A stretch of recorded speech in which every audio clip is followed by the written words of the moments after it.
Use பண்ணாத பழைய shirt எடுத்துக்கலாங்க. 2 ஸ்லீவ் பகுதியும் கட் பண்ணி எடுத்துக்கலாம். அதுக்கப்புறம் எனக்கு 19 இன்ச் இருக்குங்க. அதை வந்து இப்போ நான் கட் பண்ணி எடுத்திருக்கேன். ஸ்லீவுக்கு கீழே கரெக்டாக கட் பண்ணி எடுத்துக்கோங்க. அதுக்கப்புறம் ஒரு ரைஸ் பேக் வச்சு 2 சைட்லேயும் கட் பண்ணி எடுத்துக்கோங்க. இப்போ 2 பீஸ் கிடைக்கும். இதை ஒன்றுக்கு மேலே ஒன்று வச்சு ஜாயின் பண்ணி எடுத்துக்கோங்க.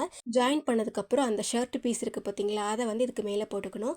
அதாவது அந்த சட்டையோட நல்ல சைடு உள்ளே இருக்க மாதிரி வச்சுட்டு இப்படி கரெக்டாக எடுத்து விட்டுருங்க. அதுக்கப்புறம் இந்த ஓரமும் அந்த ஓரமும் ஸ்டிச் பண்ணி எடுத்துக்கோங்க. அதுக்கப்புறம் இந்த ஷர்ட்டோட நல்ல சைடு வெளியே வர மாதிரி இதை அப்படியே உள்ளே இருந்து வெளியே திருப்பி எடுத்துக்கலாங்க. அப்புறம் ஷர்ட்டோட கைப்பகுதி இருக்குது பார்த்தீங்களா, அந்த 2 பீஸையும் இந்த மாதிரி ஸ்கொயர் ஷேப்பில் மார்க் பண்ணி கட் பண்ணி எடுத்தாச்சுங்க. அதுக்கு அடியில் அரிசி பை வச்சு ஸ்டிச் பண்ணி எடுத்தாச்சு. 2 ஓரமும் ஜிப் அட்டாச் பண்ணியிருக்கேன். இப்போ இந்த பட்டன் பீஸ்க்கு நேராக இந்த பக்கம் ஒரு பீஸ் அந்த பக்கம் ஒரு பீஸ் ஜாயின் பண்ணி எடுத்துக்கோங்க. இந்த 2 பீஸையும் ஜாயின் பண்ணதுக்கப்புறம் பார்த்தீங்கன்னா சைடில் வந்து இப்போ நான் காமிக்கிற மாதிரி இதை அப்படியே இப்படி திருப்பி போட்டு சைடில் ஜாயின் பண்ணிக்கணுங்க. இது வந்து நம்ம துணியெல்லாம் மடித்து வைக்கிற ஆர்கனைசராக தான் யூஸ் பண்ண போகிறாங்க. துணி எடுக்கிறது ரொம்ப ரொம்ப ஈஸிங்க.